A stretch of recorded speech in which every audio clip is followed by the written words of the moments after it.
आज बिलारी में अल्पसंख्यक मोर्चा के राष्ट्रीय अध्यक्ष जमाल सिद्दीकी पहुंचे, जिनका स्वागत मदीना मस्जिद रोड स्थित अल्पसंख्यक मोर्चा के कार्यकारिणी सदस्य आतिफ कमाल पाशा के आवास पर किया गया। इस दौरान जमाल सिद्दीकी द्वारा प्रेस वार्ता की गई, जिसमें कहा कि भारतीय जनता पार्टी के शीर्ष नेतृत्व व देश के प्रधानमंत्री नरेंद्र मोदी देश ही नहीं बल्कि विदेश में भी अपनी बेहतर नेतृत्व क्षमता के लिए माने जाते हैं। इस बार देश G20 का नेतृत्व कर रहा है। यह केवल प्रधानमंत्री नरेंद्र मोदी के ही नेतृत्व का फल है। हमें परिवारवाद, गुंडाराज व भ्रष्टाचार की राजनीति से मुक्ति मिली है। यह सब केवल प्रधानमंत्री नरेंद्र मोदी के नेतृत्व में ही संभव हो सका है। देश के मुसलमान अब भाजपा की तरफ रुख कर रहे हैं। इसकी वजह केवल भाजपा की योजनाओं से पसमानदा मुसलमानों को मिलने वाला लाभ है। वहीं आतिफ कमाल पाशा ने राष्ट्रीय अध्यक्ष जमाल सिद्दीकी व उनके साथ आए लोगों को पगड़ी पहनाकर व फूल मालाओं से स्वागत किया। आतिफ कमाल ने कहा कि हम सदैव भाजपा की नीतियों का बखान करते रहेंगे और संगठन के विस्तार के लिए अपने जीवन की पूरी ऊर्जा लगा देंगे। कार्यक्रम में मिशन मोदी प्रदेश अध्यक्ष अब्दुल हलीम, अल्पसंख्यक मोर्चा के प्रदेश मीडिया प्रभारी शाह आलम, उर्दू अकादमी उत्तर प्रदेश सरकार के सदस्य जहीर अहमद, मुजाहिद त्यागी, मोहम्मद रिजवान, मोहम्मद जुबैर, मुजीब, शान आलम, मुगल, यूनुस पाशा, मोहम्मद साहिल, नईम पाशा इत्यादि लोग मौजूद रहे। मुरादाबाद से प्रदीप कुमार शर्मा।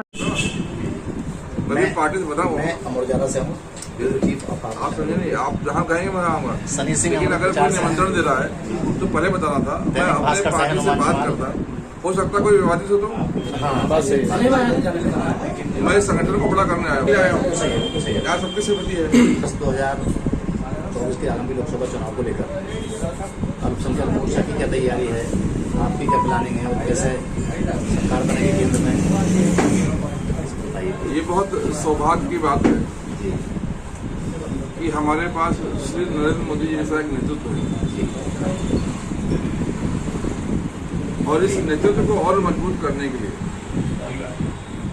हम सभी को, हिंदू, मुस्लिम, सिख, ईसाई, सारे भाइयों को माननीय मोदी जी के साथ जुड़ने की आवश्यकता है। प्रधानमंत्री श्री नरेंद्र मोदी जी ने राजनीति को, प्रधानमंत्री श्री नरेंद्र मोदी जी ने भारतीय संस्कृति को, प्रधानमंत्री श्री नरेंद्र मोदी जी ने विदेश नीति को एक अलग आयाम दिया है। प्रधानमंत्री जी से पहले, भारतीय जनता पार्टी से पहले नेता के घर में नेता पैदा होता था। एक सामान्य कार्यकर्ता, गरीब का बेटा, मजदूर का परिवार, मेहनत कश कभी ये सोचता नहीं था कि राजनीति में भी उसका स्थान हो सकता है। पर प्रधानमंत्री श्री नरेंद्र मोदी जी, भारतीय जनता पार्टी ने आज राजनीति को आसान कर दिया। आज कोई भी देशभक्ति से लबालब आदमी, उसके मन में आता है कि मुझे भारत माता की सेवा राजनीतिक माध्यम से करनी है और उसके अंदर मेहनत है, ईमानदारी है, लगन है, समाज के प्रति निष्ठा है, देश की सेवा का भावना है, तो राजनीति में आकर सफल हो सकता है। उसका सबसे बड़ा उदाहरण प्रधानमंत्री श्री नरेंद्र मोदी जी खुद है। एक चाय बेचने से लेकर आज विश्व नेता तक पहुंचने का काम प्रधानमंत्री जी ने किया है। भारतीय जनता पार्टी ने उनको वहां तक पहुंचाया है। ये जो परंपरा शुरू हुई है, इसके लिए भी मोदी जी की आवश्यकता है, ये परंपरा और मजबूत करने के लिए। आज जो राजनीति में विकास का मामला शुरू हुआ, आज आप सड़कों पे निकल जाएं, पूरी दुनिया में सबसे बेहतरीन सड़कें अगर कहीं हैं तो भारत में है। हम कल्पना नहीं कर सकते हैं कि मुरादाबाद और दिल्ली के बीच की दूरी आधी हो गई है। पहले 6 घंटे लगते थे, आज 3 घंटे में लोग पहुंच रहे हैं। आज एक श्रृंखला खुल गई है एम्स जैसे दवाखानों की। आज हवाई चप्पल पहनने वाला भी हवाई यात्रा कर रहा है। पहले जब गरीब बीमार होता था तो उसको हर जगह चंदा मांगना पड़ता था, घर के बर्तन भाड़े बेचकर उसको इलाज करवाने पड़ते थे। आज प्रधानमंत्री जी ने हर गरीब के जेब में आयुष्मान भारत का कार्ड डाल दिया, जिससे 5 लाख तक का वो इलाज मुफ्त में करा सकता है। आज कोई किसी भी विषय में देखेंगे, शिक्षा के क्षेत्र में जो नई शिक्षा नीति आई है, सभी समाज के लोगों का उसमें स्थान है। धर्म के साथ साथ आर्थिक शिक्षा भी हम उसमें ले सकते हैं। ये जो आमूलचूल परिवर्तन प्रधानमंत्री जी ने लाया है, इसके लिए आज हम सब का फर्ज बनता है कि प्रधानमंत्री जी के साथ खड़े होकर, और एक विश्व की डिमांड है कि प्रधानमंत्री श्री नरेंद्र मोदी जी विश्व का नेतृत्व करें। बड़ी सौभाग्य की बात है कि आज हमारे पास जो G20 देश हैं, उसका नेतृत्व प्रधानमंत्री जी कर रहे हैं। पूरे भारत भर में 61 जगहों पर G20 देशों की अलग अलग बैठकें होंगी। पूरा विश्व भारत को करीब से देखेगा, भारत के संस्कृति से रूबरू होगा।